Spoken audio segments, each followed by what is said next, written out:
Hi உறவுகளே, இப்போ நம்ம என்ன பண்ண போகிறோம்னா குழம்பு வைக்க போகிறோம். கறி குழம்பு. வாங்க எப்படி வைக்கணும்னு பார்க்கலாம். ஃபஸ்ட்டு இருக்கிற தண்ணியை இப்படி ஊற்றிடணும்.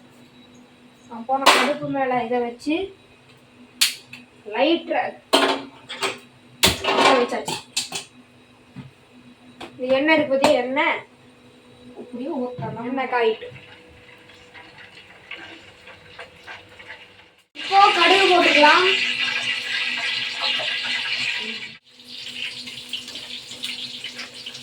எடுத்து பரவரப்பா தூள் விட்டு எடுத்துக்கலாம். வணக்கி விட்டுக்கலாம்.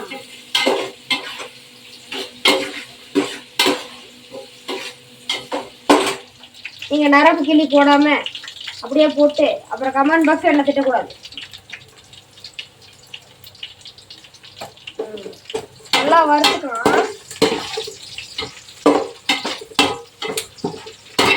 இந்த மாதிரி கோல்டன் ப்ரௌன் கலர்ல வரும்போது தக்காளியும் போட்டுக்கலாம். தக்காளி, கருவேப்பிலை,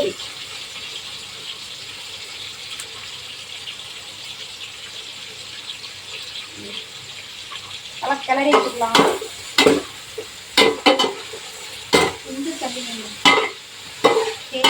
கொஞ்சம் மஞ்சத்தூள்,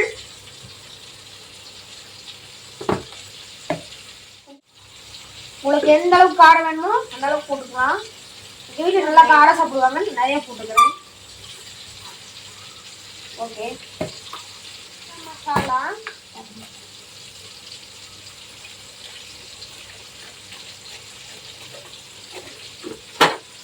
நல்லா கொஞ்சம் வணக்கிக்கலாம்.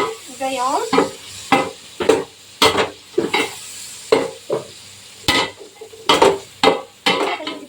போடுறேன்.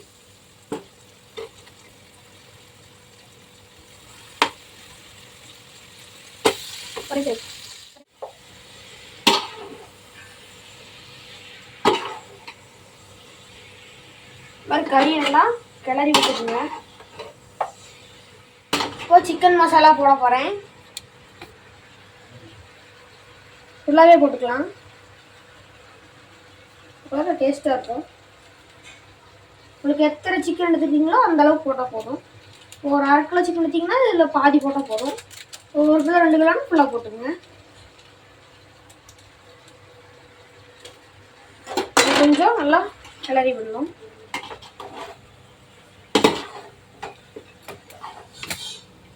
இப்போ நம்மளுக்கு கிரேவி வைக்கணும்னா கொஞ்சம் தண்ணி வச்சா போதும். இப்போ நான் சாப்பாட்டுக்கு வேணும் சாப்பிட்றதுனால அதிகமாக தண்ணி ஊற்றுறேன். உங்களுக்கு கிரேவி வைக்கணும்னா கொஞ்சமாக அளவாக தண்ணி வச்சிங்கன்னா சுண்டிடும். அப்போ நல்லாயிருக்கும். குழம்பாவே வச்சுக்கலாம். இந்த மாதிரி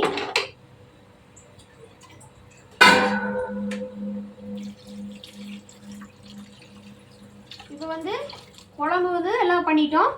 தண்ணி தட்டு வச்சு மூடி வச்சிட்டோம்னா கொதிச்சதுக்கு அப்புறம் குழம்பு ஆயிடும்.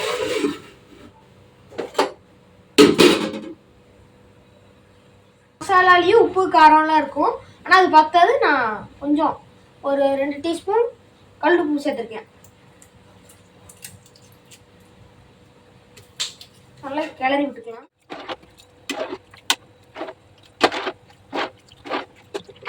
இப்போ குழம்பு எல்லாம் பண்ணிட்டோம். தண்ணி தட்டு வச்சு மூடி வச்சிட்டோம்னா கொதிச்சதுக்கு அப்புறம் குழம்பு ஆயிடும்.